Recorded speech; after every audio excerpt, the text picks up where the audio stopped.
Okay, good evening, everyone. I'm Peter Haynes. I'm head of the Department of Applied Mathematics and Theoretical Physics, or DAMTP, and I'd like to welcome you here this evening to the 7th Andrew Chamblin Memorial Lecture. First, I have to say one or two routine things. There's no fire alarm scheduled during the period of this lecture, so if you hear a fire alarm, it's a real fire alarm. And also, we are filming this lecture, so there are some scanning cameras, and I'm afraid if you object to filming, then you need to leave.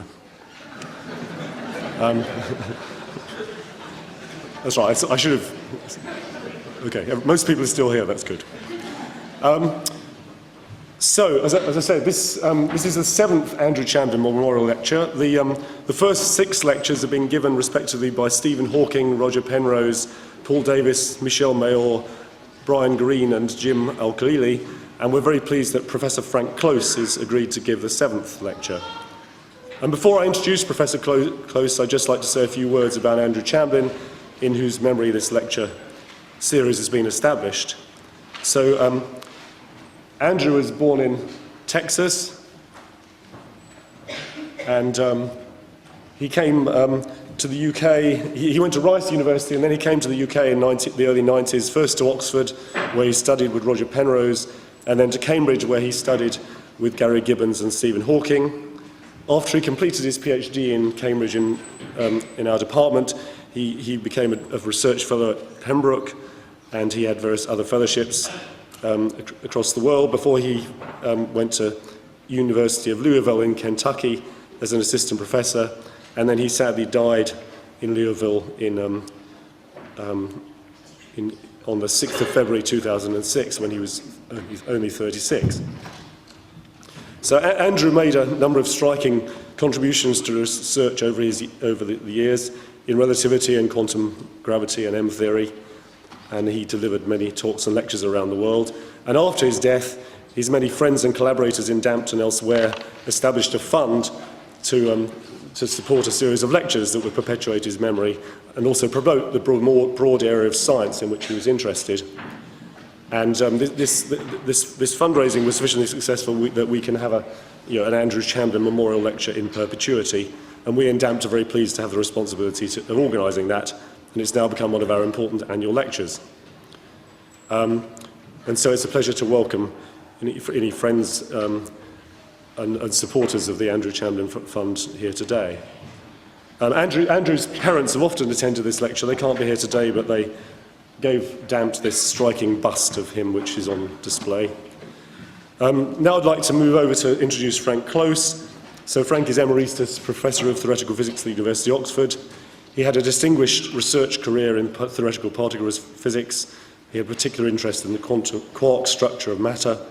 He's also very well known as a science communicator.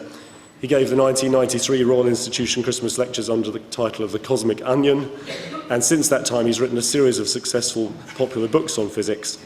In 1996 he received the Kelvin Medal from the Institute of Physics, which is awarded for an outstanding contribution to public engagement within physics.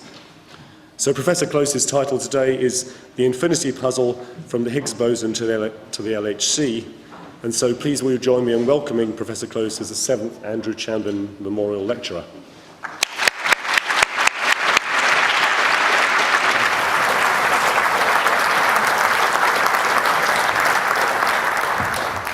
Thanks very much. Well, this year I imagine there's only one topic that one could possibly talk about, and that is, of course, the Higgs boson, whatever it might be and whoever it might be named after, and that's really the theme of the talk, to try to tell you about the story of how, for the last 50 years, we have unwittingly been moving towards a great climax, and I'm trying to keep talking while people finally come in. This is not made up. Time magazine every year have a person of the year, and among the candidates for 2012, believe it or not, was the Higgs boson, which didn't win, but they did on the web give a profile of all of the shortlisted candidates, and here is the profile that Time magazine gave of the Higgs boson. I have removed everything that was wrong.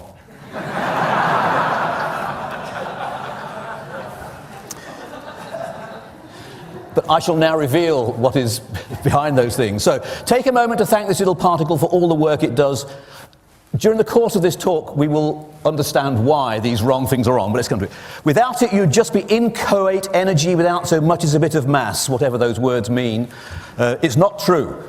The media keep telling us that the Higgs boson is responsible for mass. It isn't. We'll learn what it is responsible for. What's more, the same would be true for the entire universe. Well, I know that physics has done a lot, but we only understand at most 4% of everything. 96% of dark energy and dark matter, we haven't got a clue what it is. It was in the 1960s that Scottish physicist, Peter Higgs comes from Newcastle, first posited the existence of a particle that causes energy to make the jump to matter. It was not until last summer that a team of researchers at Europe's Large Hadron Collider, Rolf Hoyer, Joseph Incandela and Fabiola Gianotti, not to mention 6,000 others, Joseph and Fabiola happened to be, at that time, the leaders of the two big collaborations. Rolf Hoyer, the Director General of CERN, is one of the few particle physicists who is not a member of one of the two big collaborations, at last sealed the deal, and in so doing finally fully confirmed Einstein's general theory of relativity. News to me. Okay, so before the great discovery of last year, I was at a literary festival with Peter Higgs, and my task was to interview Peter in front of the audience. And I found myself introducing him the following way. I said, in 1964, you were scribbling these equations on a sheet of paper, and after that, today, this is what had happened. You scribble these equations, and now we've got a 27-kilometer ring of magnets deep under the ground, smashing protons head-on into each other at nearly the speed of light to recreate the conditions of the early universe. The detectors that see what happens are the size of battleships. The pictures that they make are absolutely wonderful. Can I give the only commercial in this talk at this moment? This is one of the wonderful pictures. For the last 2 years, I and the people at the Science Photo Library have been creating the first particle physics app, which came out yesterday, and if you get it in the next 24 hours, it's still cheap. Go to theparticles.co.uk and you'll find it all. Anyway, beautiful pictures like this, which you could use as artwork, but they are actually very profound. Here, these are not the scientists involved. This is one of the collaboration's meetings, and these are the people who happen to turn up for that meeting. So this is what is the result of just writing those equations on a piece of paper. The whole thing has probably now today come to about 10 billion euros in total. All the result of that, I said, Peter, if tomorrow you found a mistake in your equations, would you tell anybody? And then I showed this photograph, which you might think is telling a certain message. The point of showing this here gives me great pleasure because Rutherford did not discover the atomic nucleus in Cambridge. It was in Manchester, contrary to what many people think. This photograph of Geiger and Rutherford and the nuclear atom just 100 years ago, one might get the impression the message here is that two or three guys doing an experiment on a benchtop were able to discover the atomic nucleus in the atom. Today you have 6,000 people doing these wonderful experiments to discover what the universe was like at the very start. That is one message you could take, but that's not the one that I was looking for. I find it remarkable to realize that the ideas that have at last come to fruition were written down in 1964, 49 years ago. If you imagine yourself being now in 1964 and went back another 49 years, you'll be back at the time when the nuclear atom was being discovered. And that was a real shock to me, to realize that, if you like, it's only 100 years since we knew what the atom was at all. And it's taken half that time span for the ideas on, as we shall see, why the structure of the atom is as it is, because that's what this Higgs business is all about, to the final proof. And I would say, as the lawyers say, beyond reasonable doubt, we now have the proof of all of this in what has become known as the Higgs boson. Let the youngsters get in.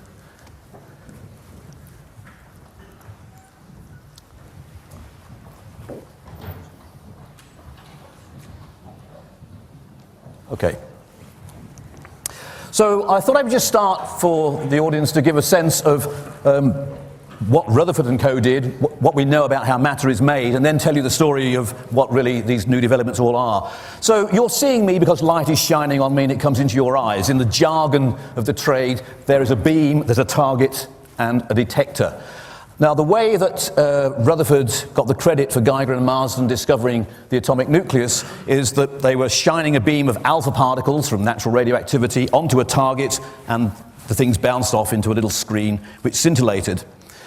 I'm just showing this, not for you to read it, but to show the genius of Rutherford. These are the 2 sheets of paper on which he first realized that the atomic nucleus is right in the heart of the atom. These are here in the Cambridge University Library. I saw them many years ago. I was expecting to be shown some sort of leather-bound notebook with Lord Rutherford of Nelson OMFRS on the front of it in gold leaf, and I'm surprised when I was given these 2 sheets of paper written on in pencil.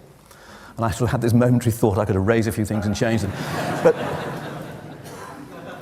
the intention is just to realize that is all it took. And the genius of Rutherford was, there's only one equation on there, you can't read it, which is just as well. It just says half mv squared equals something on the right. Half mv squared is the mathematical way of describing kinetic energy, the energy of motion. What Rutherford realized was that, imagine an alpha particle shooting in towards the atomic nucleus. The alpha particle is positively charged, the nucleus is positively charged, and like charges repel. So the nearer it gets, the more repulsion it's feeling, until it momentarily comes to a stop and then is rejected back from where it came. And so Rutherford said, look, energy is conserved. When that alpha particle was a long way away, its energy was just half mv squared. At the moment it stops, its energy is totally the electrostatic energy of repulsion of 2 charges divided by the distance, and that's what the right-hand side of the equation is. And he just equated the 2 and worked out the distance. And on the next page there, he's doing his mathematics. That is, for the younger members, long division.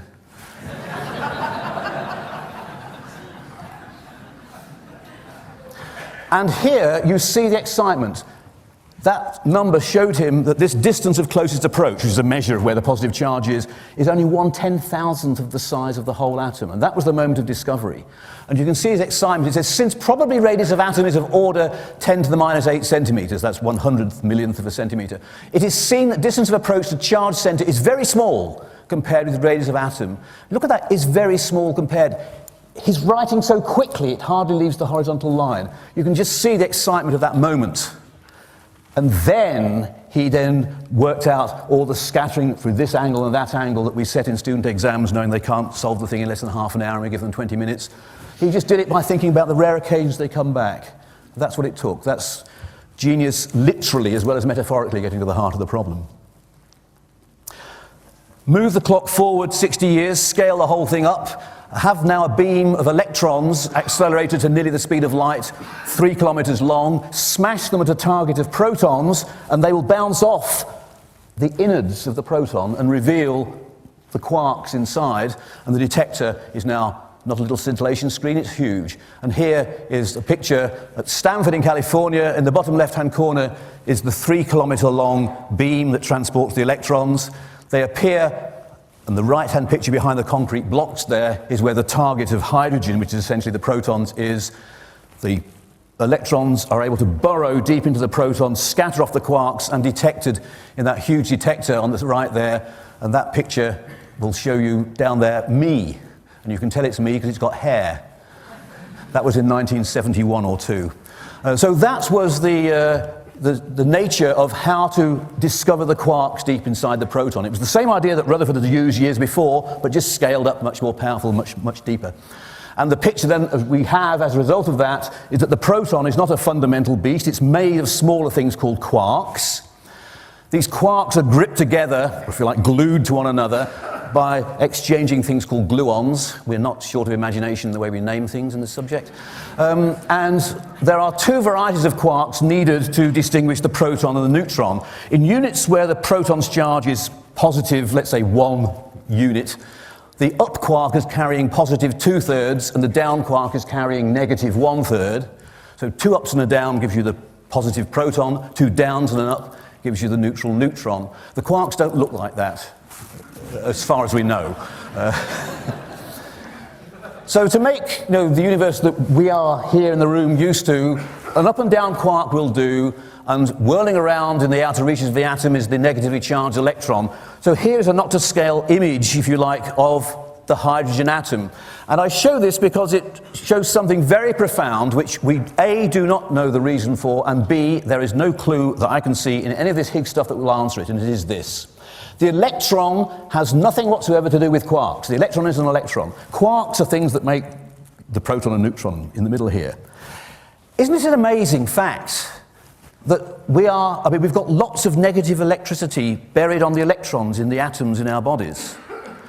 And yet our hair isn't standing on end because there's any spare electricity left over. The positive charge inside each and every atom precisely balances the negative charge that the electrons have. Yet that positive charge is carried by quarks. And these quarks have these funny combinations of 2/3 and -1/3. And they grip together in threes, not 5s or 7s or some other weird thing. The conspiracy of 3 quarks, each carrying 1/3 fractions of electrical charge, miraculously balances the negative charge of the electron so that matter overall is neutral. That is a clue that there must be something that links electrons and quarks that we don't yet know.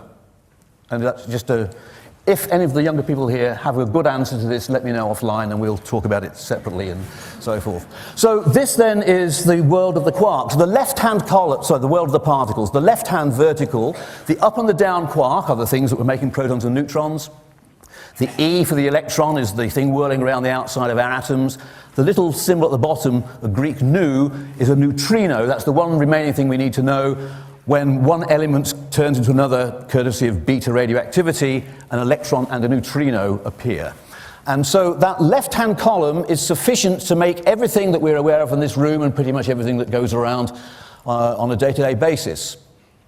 For a reason, again, which we do not understand, nature seems to have been dissatisfied with doing it once and has done it 3 times over. For example, the little e, the electron, there is an identical particle in all respects except one, called the muon. It has the same electric charge as an electron, but it's about 200 times heavier.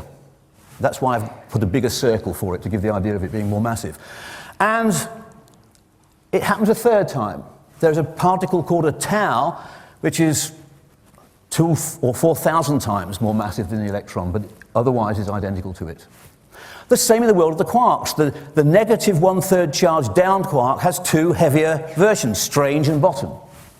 The positive 2/3 up quark has 2 heavier versions, the charm and the top, and I'm prepared to show the scale of the top mass. So what we have here is that if we ignored mass for a moment, we would have what we call a symmetry. We'd have 3 identical generations in the world. But the mass somehow spoils that and hides it. So this is the first clue that mass, whatever it is something that gets in the way of revealing some deeper symmetry, it sort of hides it. Now that's the way that mass hides the symmetry of the particles that make matter. The other part of the story is, of course, the forces that hold them together. And as you may guess, the same story is going to happen there. So the 3 forces, apart from gravity, of which I shall say nothing, are the electromagnetic force, which you're sort of seeing me courtesy of, the strong force that grips those quarks inside the protons and neutrons of the nucleus, and the weak force, which is responsible for radioactivity, in certain forms of radioactivity. And each of these forces is carried by an agent. In the case of the electromagnetic force, it's the photon, the quantum bundle of light, which has no mass, travels at the speed of light. In the case of the force that grips the quarks together, it's the gluon that plays the role of the photon, and the gluon also has no mass. In the case of the weak force, it is things called the W for weak, and Z for zero, I suppose, the W and Z bosons that play the role. And I'm not going to go into mathematics, but just for those who are here, it turns out if you write down the equations that describe quantum electrodynamics, and then instead of using a number, I mean like whether it's plus this amount of coulombs or minus this amount of coulombs, but it's just a number of coulombs, if you replace that number by what the mathematicians call a matrix, a 3x3 matrix, those equations are the ones that describe the force that grips the quarks. If you described it with a 2x2 matrix, miraculously, those are the equations that describe the force of radioactivity. So here is again a clue that deep down nature is using something over and over again. There's a basic rule at work, whether it's 1, 2 or 3 describes these 3 different forces, except that whereas the photon and the gluons are massless, the W and the Z are very massive. In fact, the reason why that force is called weak, we now know, is because its agents are so massive. It's very hard for them under sort of low temperature conditions like this to do anything. And so their effects are apparently feeble. We now know if you go to very, very high energies, where it's easy to make those things, suddenly that force begins to look just like the electromagnetic force. But it's the mass, the big mass that the W boson has, that has hidden that underlying symmetry from us. So both for the particles and the forces, it's mass that is hiding the reality. So that's the game. It's an idea which has become known as hidden symmetry. So to go into this, I just thought there's one thing that I always have a problem when one's giving a talk. One never really knows. The audience have got a whole different range of experiences and different backgrounds and so forth. What is the single thing that I would want a person to take away from the talk if nothing else came through? And I asked myself, what would the universe be like if there wasn't any of this Higgs stuff? And the message that I would want you to take away is there would still be mass. The mass that makes you and me, 99.5 or more % of it is actually locked up inside the atomic nuclei in our atoms. And that mass is due to those quarks being trapped. It's the energy of motion of the quarks trapped inside those little things that gives the mass that we're aware of. What this Higgs business does is gives the mass to the electron, or the little quark itself. But if that was not there at all, we would still have our mass because of it all trapped in the nucleus. So that's the message to take away. This Higgs business has very little to do with mass, and this one's very careful. What it has to do is everything to do with structure. Why there are atoms with a nucleus in the middle, providing the means to make chemistry and biology and everything. That is the message I want to come out with, and that's what I really want to develop. So why is there structure? I mean, in the Big Bang, very, very hot, stuff was just created, thrown out all over the place, the universe cooled. Why did it cool into structures that eventually can make DNA and atoms and so forth? Well, I will not explain why and how, but I'll just give you the punchline. The fact, why does the hydrogen atom have the size that it does? In part it's because the electromagnetic force holding it together has a certain strength. But what gives it the scale of size? There has to be something, in the jargon, with a dimension to do it. And the something is the electron. It's the mass of the electron that tells you how big the hydrogen atom is. If the electron was heavier, hydrogen would be smaller. If the electron were lighter, hydrogen would be bigger. If the electron mass was nothing at all, hydrogen would be infinitely big, which is another way of saying it wouldn't exist. So the electron mass, which arises, we believe, courtesy to this mechanism, is critical for giving atoms their size. It is less direct, but I'll just make the statement, and if you want to know why, you can come to the Cavendish colloquium in a month. But the fact that the quarks have a little bit of mass is ultimately what causes the atomic nucleus to be very compact. If the quarks had no mass, the atomic nuclear forces would be long range and matter would be completely diffuse. So bottom line, the masses of the quarks make compact nuclei, the mass of the electron makes the atoms like this. You've got the atomic structure from which chemistry, biology and things can develop. And that's the punchline I would want you to take away if you take away nothing else. It's important for my conclusion. So, how did this all begin in '64? It was because people were interested in the forces, in particular the electromagnetic and the weak force. And let me tell you why and what. Here's a nice picture of Venus transiting the Sun, which is there for no obvious reason, except that it hit me when I saw this picture last year. Venus is about the same size as the Earth. So you can imagine that's the Earth going across the front of the Sun, and we all know how big the Earth is. And you begin to realize how huge the Sun is, especially when you realize that that thing is in the foreground of the Sun. Anyway, so that's apropos of nothing at all, but There it is. So you are seeing, because the sunlight is radiating electromagnetic radiation across space, that's the electromagnetic force in its radiant form at work. The fact that the sun is burning at all is because hydrogen, the seeds of hydrogen, the protons at the heart, are by a series of processes turning into helium, the next element in the periodic table. And a critical feature in this is the weak force at work. The first stage of the cycle is turning protons by a series of processes into helium, which involves a proton being converted into a neutron by a form of beta decay. And it is the weak force that is controlling that. If the weak force was much stronger than it is, the sun would burn much faster than it does. The fact that the sun has been burning for 5 billion years is because the weak force is so feeble. If you were a proton in the sun at the start 5 billion years ago, today there is still only a 50-50 chance that you would have bumped into another one and set the solar cycle going. So the fact that we are here is thanks to the fact the sun only just keeps burning, and it only just keeps burning because the weak force is weak, and that is because the W boson is massive.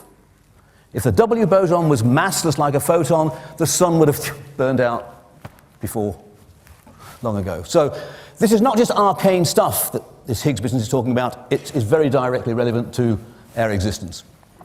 So let me then try to amplify this. The electromagnetic force, all associated with James Clerk Maxwell, but here in Cambridge, it was really what happened in the 20th century when Paul Dirac combined Einstein's theory of relativity with the quantum theory to create this wonderful theory known as quantum electrodynamics, which describes the interaction of photons, particles of light, with electric charges such as the electrons in atoms and matter. And he created this around 1930 or so, and at first sight it looked wonderful. However, the moment you went beyond the first approximation, you suddenly started getting answers of infinity. Now, if you get an answer of infinity coming out of a calculation, it shows that something's gone wrong. The problem is what, and what do you do about it? So it was clear that there was some problem with this, and by the late 30s, many people began to think that this apparently wonderful theory was useless. And Pauli himself even said that he was going to give up physics and start writing novels, which is probably just as thankful that he didn't, because the solution to this dilemma, the infinity puzzle as I call it, was finally found in 1947 at the Shelter Island Conference, a process called, quote, renormalization. Whatever that is, if you want to know, you can go and read a book. But the one critical thing I just need to say is they discovered a trick whereby you could, this answer that appeared to be infinity, you were able to sort of remove that and reveal the real numbers lurking behind it. And although nobody has been, well, Dirac himself was never really totally happy with this procedure, it clearly works because you can reveal numbers which agree with experiments to accuracies in some cases of 1 part in a billion, which is analogous to saying you can measure the width of the Atlantic Ocean to the accuracy of the width of a human hair. So that really shows that once you've got rid of that infinity, it works. And the procedure is part of standard fare. The one critical feature that enabled that trick to be pulled was that the photon, the carrier of the electromagnetic force, has no mass. That was one of the critical things that enabled the infinity to disappear and the real wonders appear, which then highlights the real problem, because if you want to try to do the same thing for the weak force of radioactivity, where the analogous carrier, the W boson, has a lot of mass, you are stuck with infinity.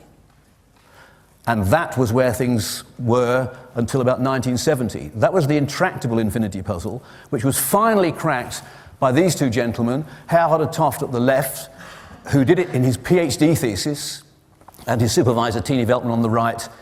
And they finally showed how to remove the infinity even in the presence of mass.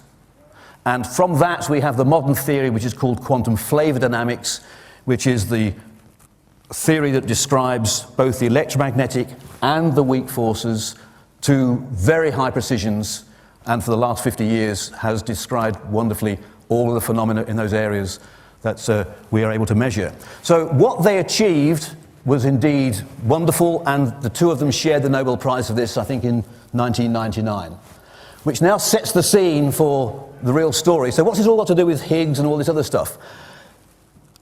't and Veltman achieved what they achieved because they used two things. First of all, they found that you could solve the infinity puzzle, even in the presence of mass, if you started off by pretending there wasn't any mass, and then the mass appeared, if you like, from the sleeves of the magician's cloak, using a trick which is due to Peter Higgs up there, and 5 other people. Within the space of a few weeks, these 6 people in 3 independent collaborations discovered the trick of how to make mass appear spontaneously in equations, leaving a beautiful, pristine theory. And these are known in the trade as the Gang of 6. So their work has already been used to generate part of one Nobel Prize. The other thing that 't and Veltman needed was work of these 4 gentlemen, which these 4 people had discovered the mathematical way of marrying the electromagnetic force and the weak force in a mathematical sense, as long as you just shut your eyes to the mass problem. So they found how to do it, and they are Stephen Weinberg and Shelley Glashow at the top left, John Ward and Abdus Salam at the bottom right. And one of the rules you need to know about Nobel Prizes is that at most 3 people can share a prize, and those of you with pocket calculators will realize that 4 is greater than 3, and those are the 3 that share the Nobel Prize for that: Glashow, Salam and Weinberg. Why it was those 3 we will possibly see as we go along, and understanding why it was those 3 is important to understanding where I think the credit should finally go in all of this Higgs business, because 6 is certainly greater than 3.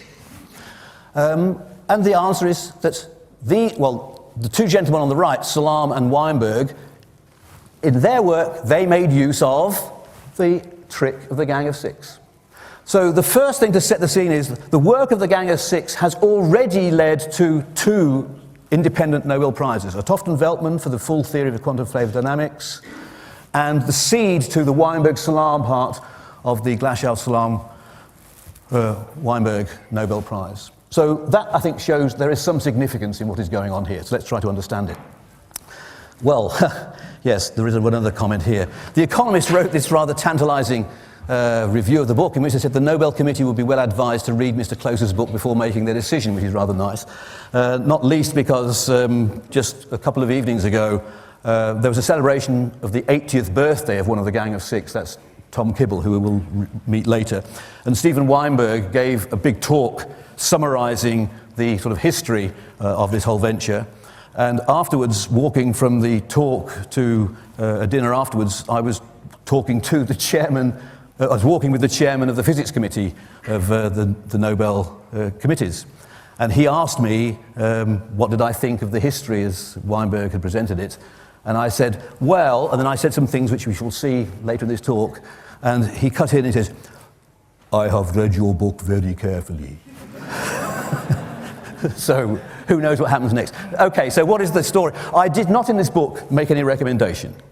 But I will make clear as we go along the circumstance. So the 3 strands, first of all, we need to understand how did 4 become 3? What did the Gang of 6 actually do? And then, how does 6 become 3? And why those 3? And I just need to clarify something at this point. I'm not saying that my judgment is that these 3 people should share the Nobel Prize for this or for anything. I'm addressing another question which has been thrown out in the media so often, and I think it's a non-question. The media sort of say, oh, because there are 6 people involved here, it is therefore impossible to select 3 people out of them. It is not, in my opinion. If you were given the challenge of which 3 of those 6 are the 3 and why, that I think is a question that we'll answer, as I will argue here. Whether those 3 should be part of, or the totality of any prize, is a completely separate issue. So that is the format. That's the rules of the game for today. So how did 4 become 3? Well, the way you approach science is to simplify problems. It's really how did 2 become 1? And we will see that.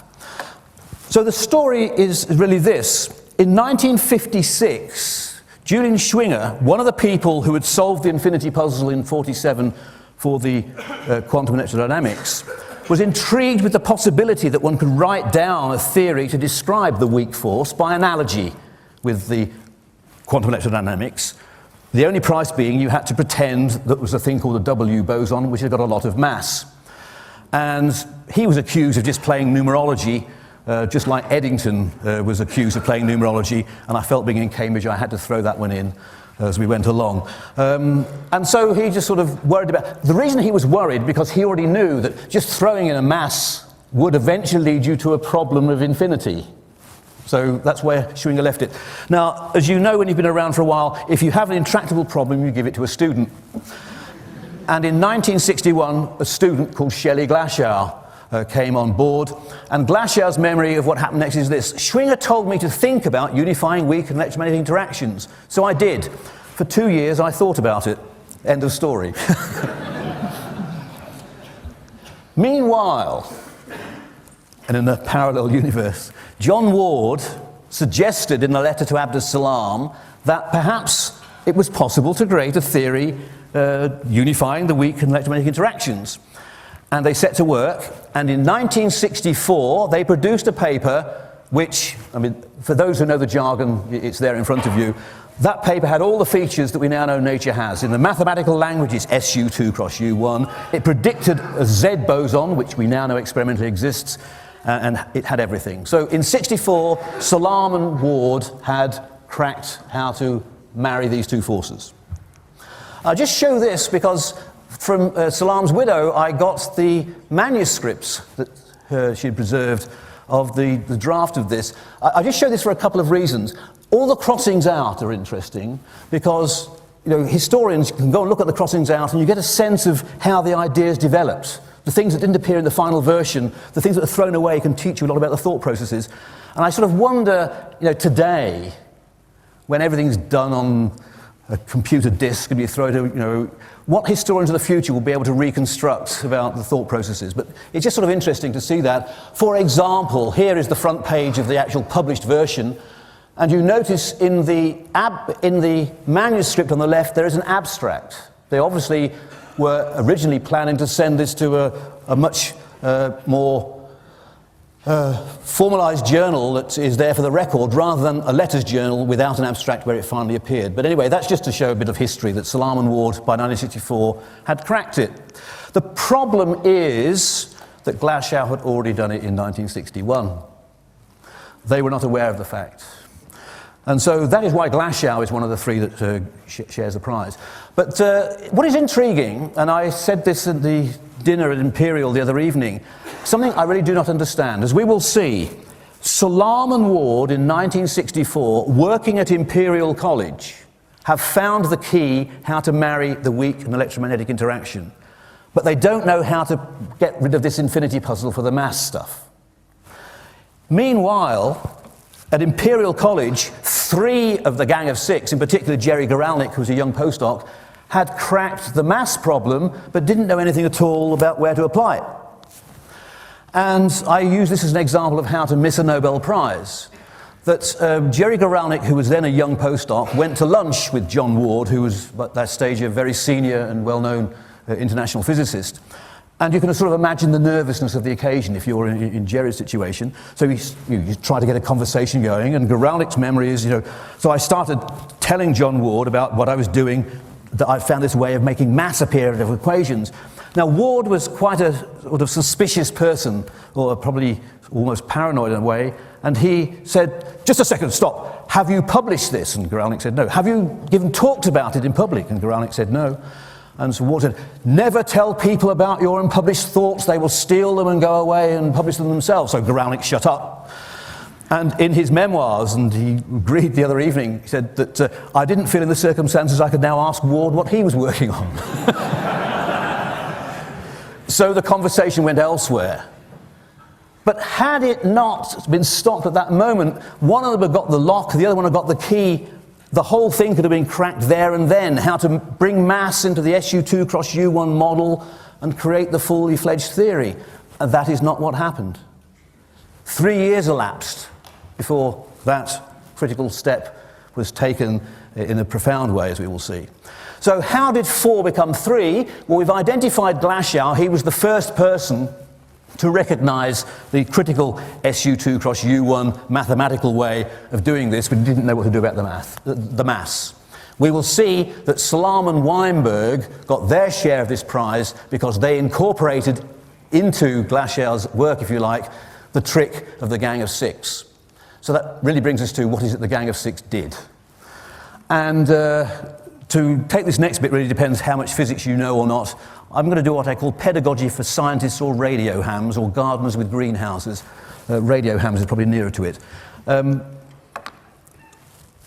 The one thing that we need to know is electromagnetic waves, such as light. There's electric fields and magnetic fields, and say at one instant there's an electric field like this, and as it dies away, the magnetic field grows perpendicular to it, and as this dies away, likewise. So it's an electromagnetic oscillation. The only difference between visible light and gamma rays or radio waves is the speed of that oscillation. If it's slow oscillation, low frequency, you've got radio waves. Middle, you've got optical, and very, very fast, you've got X-rays. So the frequency distinguishes where in the spectrum you are, but in all cases, they're doing it like this, and the wave is propagating that away. So the electric and magnetic fields are wobbling transverse to the direction of motion. There is no longitudinal compression wave. You're seeing a continuous light beam. It's not one that's pulsing all the time. So the critical thing is that electromagnetic waves only act in this transverse direction. And by a profound set of arguments which don't need to concern us, that is linked to the fact that the photon has got no mass. But anyway. So in 1962, a solid-state physicist called Phil Anderson then started thinking about what happens when an electromagnetic wave hits a plasma. Now, what's a plasma? A plasma is when, instead of the electrons and protons being linked in atoms, usually in a hot condition, they're just flowing independently. You've got a gas of negatively charged electrons and positively charged protons swimming all around, like in the heart of the sun, for example. There is a plasma above our heads in the ionosphere, I think called the Appleton layer, and those of a certain age, I see there's plenty of us in here, of that certain age, may remember in the good old days when you had the old-fashioned analog radios and crystal sets and things. If the atmospheric conditions were right, you could occasionally listen to radio stations from America because their radio waves were going up into the stratosphere, bouncing off the atom, off the plasma, and back down into our radio sets here in the UK. So that is a phenomenon. It's a phenomenon that low-frequency electromagnetic radiation bounces off a plasma. It doesn't get in. High-frequency radiation can go through the plasma. You can still see the stars. The stars are shining in high-frequency radiation compared to the low-frequency radio waves which get rejected. So that's a phenomenon that you can just accept. Low frequency doesn't get in, high frequency does. If you've done second year electromagnetism at uni, you know why, but you don't need to know why, just accept that's the reality. So what Anderson was thinking was, what would it be like if I had spent my whole existence living inside a plasma? What would happen when a good old electromagnetic wave arrived at that plasma? If the wave was low frequency, it wouldn't get in. If it's high frequency, it does get in. So a creature living inside a plasma would only ever be aware of high frequency electromagnetic radiation. Now, high frequency through quantum theory correlates with high energy, and E equals mc squared links you to mass. Basically, inside a plasma, there would be a low frequency cutoff. You would never see radiation lower than that in frequency, which means that its quanta, the photons, would never have energy lower than a certain amount. The only way something can have a minimum energy is if it's got a mass. That's when it's got mc squared's worth of energy. So inside the plasma, the quanta of the electromagnetic radiation would appear to be carried by particles with mass. Now that's the first part of the two critical features. because I said that electromagnetic radiation oscillates transverse the direction of motion. There's no longitudinal compression wave. That is a property of a massless photon, which we're all used to. If, however, the photon had a mass, there would also have to be the longitudinal compression wave as well. And that is the miracle final ingredient, because inside the plasma, the waves that are high enough frequency to get in set the plasma itself oscillating in the longitudinal direction. So Anderson realized that if you had spent your whole life living inside a plasma, your experience of electromagnetic radiation would be that it is carried by photons with mass. Now you just have to take the leap and suggest, well, perhaps we do live inside a plasma, that the whole universe is filled with something. You might call it the Higgs field, if you like, to coin a phrase. But there's one further feature to make this analogy complete. In a real plasma, it is possible to hit, if you just hit it right, that all the negative charges sort of go one way and the positives the other. You get a coherent phenomenon which is called a plasmon. And the analogy is, if you think that the whole of the universe is filled with some sort of plasma, that you will excite it to make what you might call a Higgson, which is what the Higgs boson is. So this physics pedagogy is completely legitimate. I think that all of these stories you hear about people trying to say, oh, to describe the Higgs boson, imagine a field of party workers and Mrs. Thatcher walks through and they gather around her and so on and so forth. It's very nice as an analogy, but actually Phil Anderson in 1962 in a physical review paper had already posed this sort of thought question and gone through legitimate physics to set up a situation really, if we lived inside a plasma, it would all appear as if photons had a mass. That's 1962. So why is it then that Brout, Englert, Higgs and the others in 1964 we are hearing so much about? Well, the problem, you see, is this. What Anderson was doing was completely fine. He was thinking about a plasma sort of sitting here, and that, in the jargon, is a well-defined frame of reference. If you want to fill the whole universe with a plasma like this, you're reinventing the ether. And that is, as they say, a problem. And what you have to do is to make a relativistic analogue of that. You've got to fill the universe with an ether and satisfy relativity at the same time. And that, in the jargon, is not trivial. And basically, that is what the Gang of Six did 2 years later. They were able to find a way of filling the universe with a relativistic version of the ether, which, well, how they did it, I'm not going to tell you. But I will just show you an example to show that the trick that they used is actually much more familiar. They found a way of hiding the natural symmetry, the things that would lead you to think that the photons had no mass.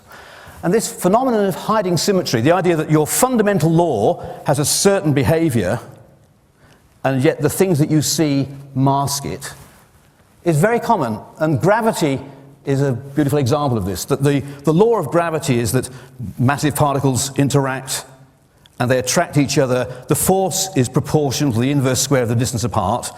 But it doesn't matter which direction. I mean, whether they're oriented this way, that way, or everything, it's all the same. So gravity is the same in all three dimensions. In the jargon, it's three-dimensionally symmetric. Therefore, if gravity alone is at work, you'd expect it to make things collapse into spheres. And indeed, you know, stars like the sun are, to a very good approximation, spherical because of that underlying three-dimensional symmetry. And here is a picture of a whole galaxy of stars, which is pretty well three-dimensionally symmetric. So this is an example of something showing you the fundamental symmetry at work. However, you adorn your walls with beautiful images of spiral galaxies, and that certainly isn't spherically symmetric. In fact, if the only thing you knew about galaxies was that, your student would legitimately have to be given full marks for deducing, oh, that means that the law of gravity only operates in a plane. Yet we know that it really operates in 3D. So this is an example of where the underlying laws are three-dimensionally the same, but the phenomena that you see at large only respect two-dimensional symmetry. Now, I've cheated you because that's not the only galaxy in the universe. And there's lots of them. And if you collected the whole lot, then you would find that all 3 dimensions are used up. I mean, some this way, some that way. All orientations are used up over the universe at large, but on a case-by-case basis, the symmetry is hidden. And this sort of phenomenon is very familiar. I mean, like water, if I look at above this glass of water, it looks the same however I rotate it through any angle. It's rotationally symmetric through any angle. But we know that if I freeze it, and you get the snowflake, which has this beautiful sort of 6-fold symmetry. And that's an example. If all you knew was snowflakes, you'd be unaware that the underlying rules were completely rotationally symmetric. But if you go and look at a frosty window pane, which might be tomorrow morning your first chance to do it, you will see that the individual flakes, this one's pointing this way, this one pointing that way, the window pane as a whole, all possibilities are there overall, but on a case-by-case basis, it's hidden. And the common feature to these things is this. It was discovered by a philosopher many centuries ago called Buridan's ass. The idea you can set up a perfectly symmetric situation, namely a perfectly symmetric ass, exactly midway between 2 identical bunches of carrots. And if symmetry was the whole story, therefore the ass must starve to death, because it can't choose one or the other. And that's the sort of problem that philosophers like to worry about. In reality, you know that something must happen. That it'll go this way, maybe a slight puff of wind makes it choose the left rather than the right. But of course, what you're doing to solve this paradox is you're introducing through the back door a little bit of asymmetry, but one which has a big consequence. And to get a little bit nearer to this in a more familiar situation is having a sort of hemisphere here with a ball on top of it. And you know, that's rotationally symmetric all the way around, and yet you know what will happen is that the ball will roll down into the bottom and end up at some random spot. I mean, that's the idea of roulette wheels. You can't predict where the individual ball's going to end up, except you can guarantee it'll be in the house as 00 rather than yours. But the thing is that you started off with something which is rotationally symmetric, and you ended up with a ball in that direction or over there or something like that. But if you do the trial thousands of times, the ball will end up anywhere around the bottom. So this is a nice example.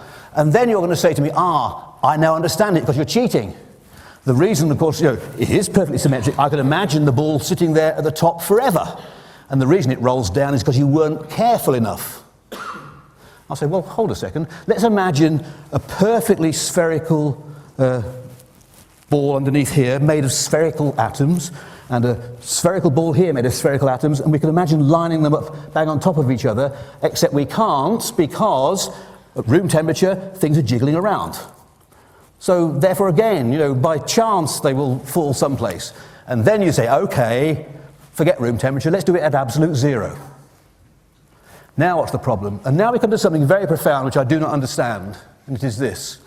We know from the Heisenberg uncertainty principle that you cannot set it up. You cannot both know precisely where those 2 atoms are to line them up, at the same time be totally sure that they're not moving this way or that way. You cannot both pin a thing down without knowing with some uncertainty where it's going.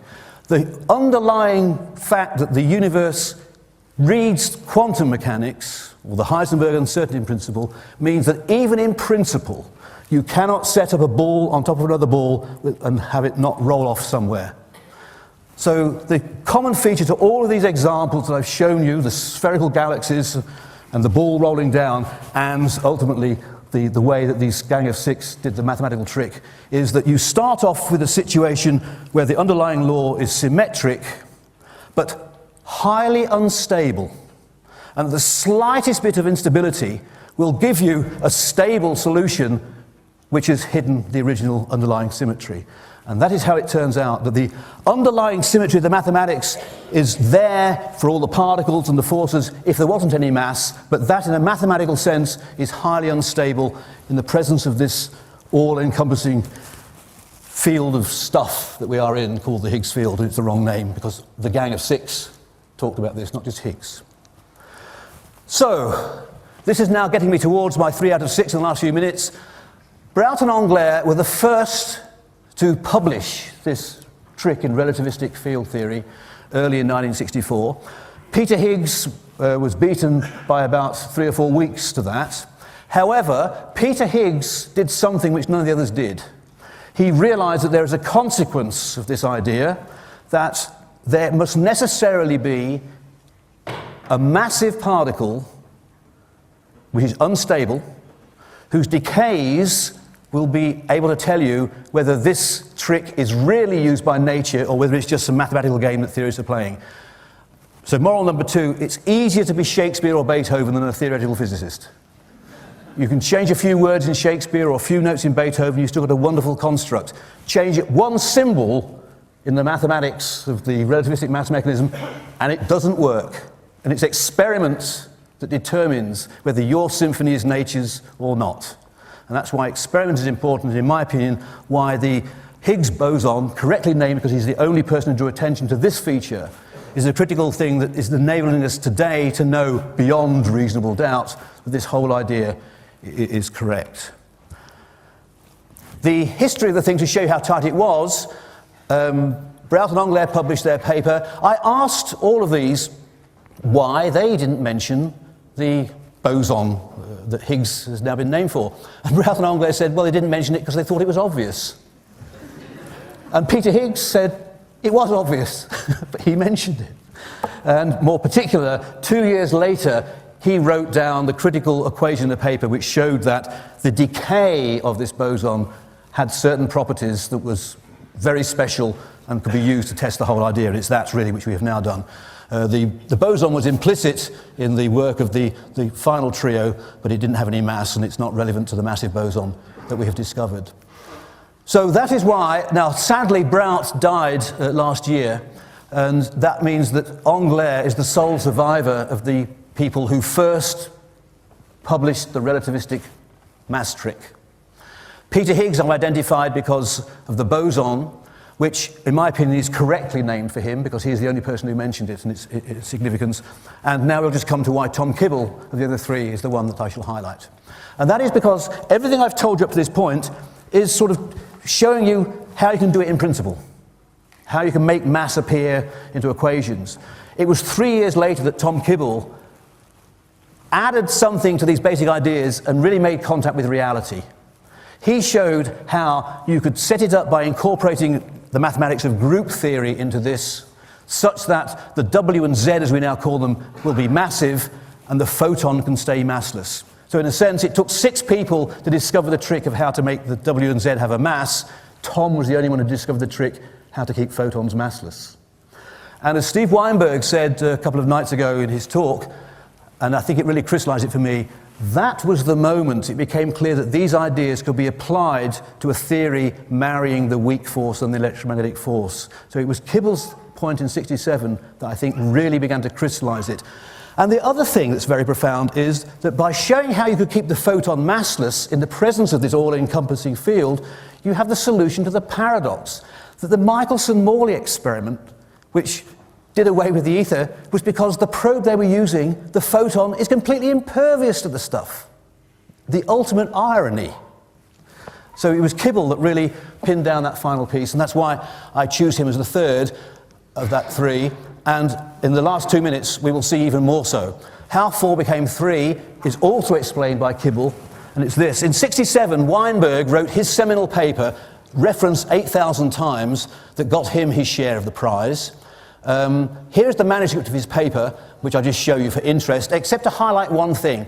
In the manuscript version that he'd taken to this conference, he was already aware of Peter Higgs's paper, but he wasn't aware of the work of the other trio, that's Hagen et al., or of Broughton Onglaire. At this conference, Onglaire, a young postdoc, was present, and he asked some questions of Weinberg, and from the manuscript you can see it is at that moment that Weinberg realized that Broughton Onglaire had also been working on this, and Hagen et al. Had also been working on this with Kibble.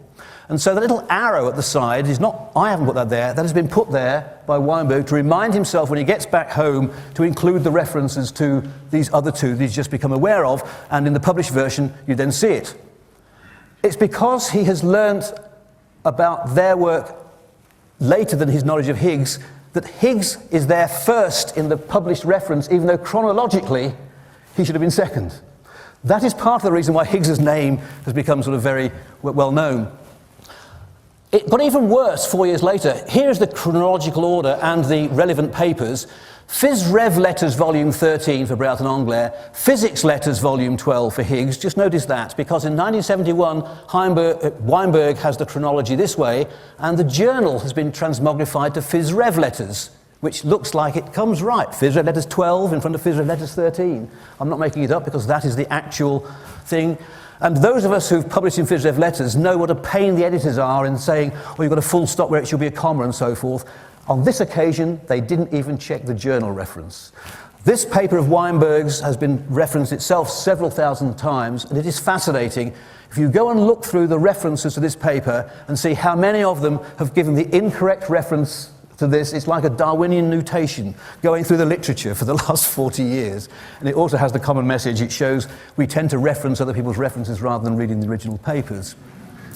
But the critical point of this is, look at reference 4. See particularly Tom Kibble, 1967. Tom Kibble's insight that you could keep the photon massless while letting these other things have mass was the thing that made Weinberg realize this is the key feature, which led him to make the full Weinberg part of the Weinberg-Salam model as it became known. And Abdus Salam was in the same department as Tom Kibble, and although a few years before, Abdus Salam in 1964 must have just been totally blind to what was going on. As I said, that lunch that Ward had with Goralnik and nobody was talking the same language. 3 years later, Tom Kibble's tutorial made Salam realize this was the real deal.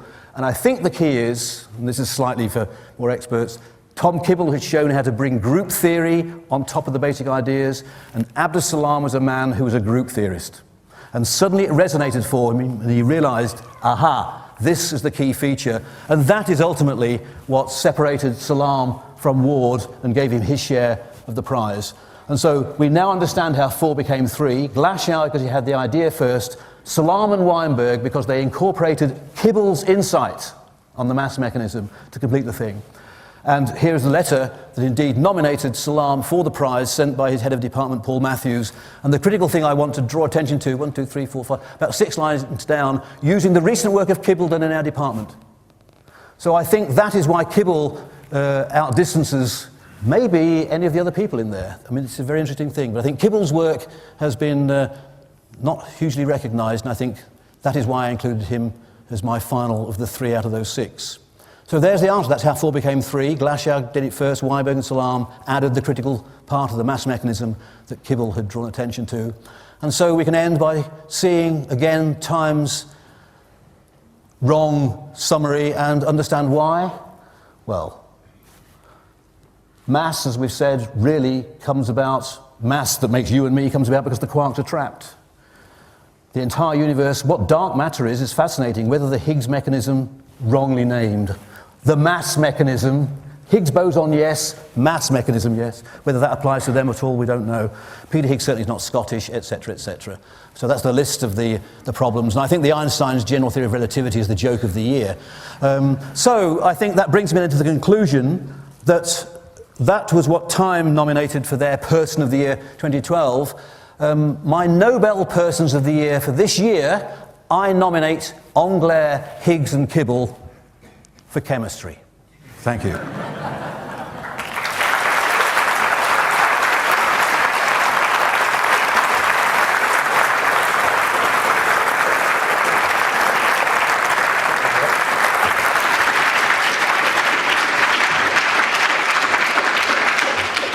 So, Professor Close will be pleased to answer a few questions. So, are there any questions from the audience?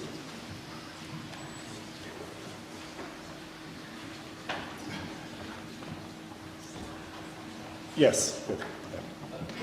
Perhaps I'm dealing with it, because I'm not a particle physicist. I understand I appreciate how quarks can be because they're part of the nucleus, etc. But the Higgs boson, as you've said, only exists for a moment. And yet it causes symmetry, so it must be there. It only exists for a moment, it's not there most of the time. Is the universe full of Higgs bosons being suddenly created and destroyed? Or are they always there in some way? Or do they have their effect happening there at all?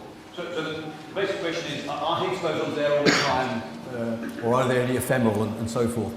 Where are they? We are immersed, I think, now, beyond reasonable doubt, in this mysterious field, which is there all the time.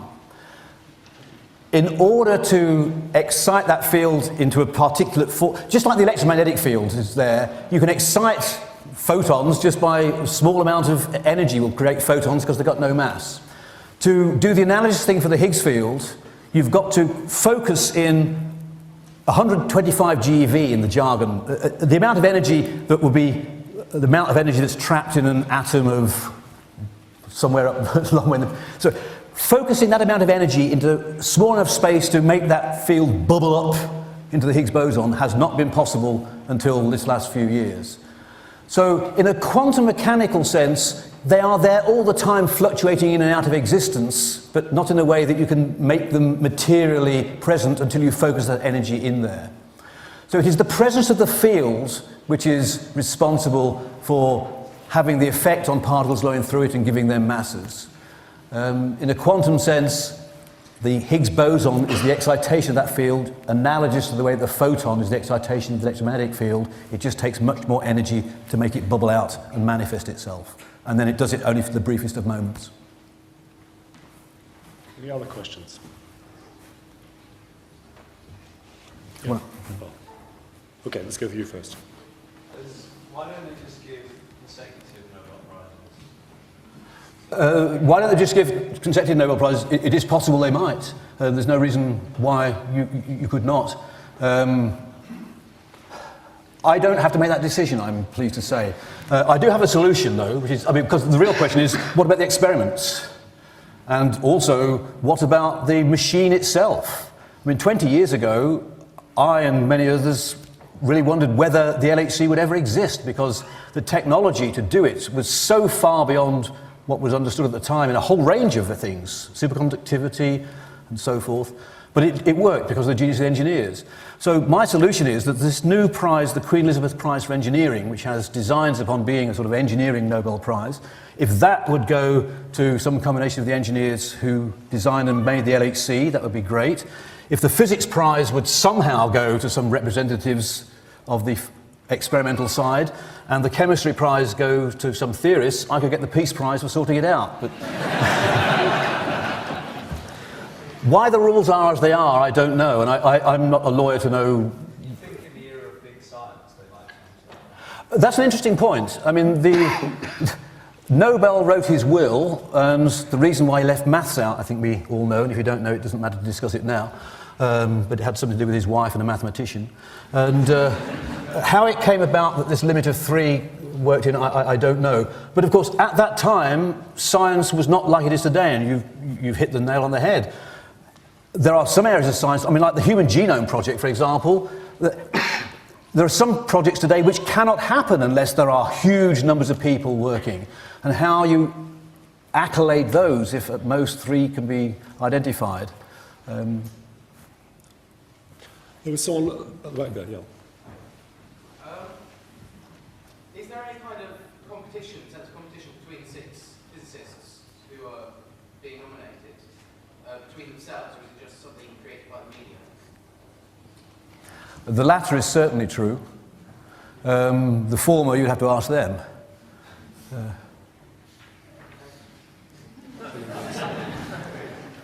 If 96% of matter is dark matter, and if the mystery of that was unraveled, could these particles be put in a more rational perspective? The question is, if 96% of matter is dark matter, and if the secret of that could be unraveled, could all of this be put into a more complete formalism, I think?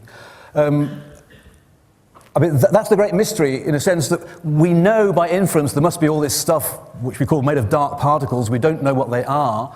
There are, I mean, from attempts to model cosmology, I understand that you need these particles to be very massive, and there are no known things in the standard model of that form. Therefore, there must be something new waiting to be discovered. The theorists do have ideas for many years called supersymmetry, which is a larger mathematical idea. And within supersymmetry, there do exist particles predicted to exist with properties which coincide with what we think dark particles might have. There has been great hope that these particles might be produced in the experiments at the LHC. That has not yet happened. I am sure that supersymmetric particles do exist. The one thing we don't know is where, whether they are within the reach of the LHC or very far beyond it.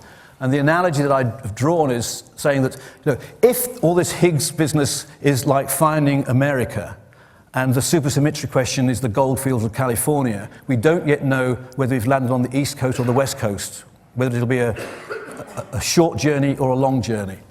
So until one knows the answer to that question, it is hard really to proceed. But the answer is yes, mathematically, there are many ideas that suggest really there should be more than this, but quite where it will be and how it will manifest itself, that's part of the game. I mean, just to close, one other thing is, the fact that we are here is because protons are lighter than neutrons, which is because down quarks are heavier than up quarks.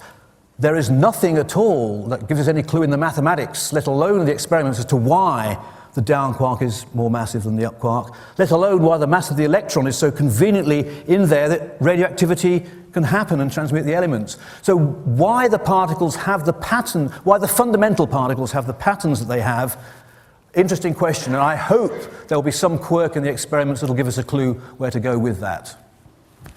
So, is there a final question? Okay. So I think then this is a good point to stop. So I'd just like to, I hope you'll join me in thanking Professor Close for a really excellent delivery of the 7th Andrew Chamblin lecture. Thank you.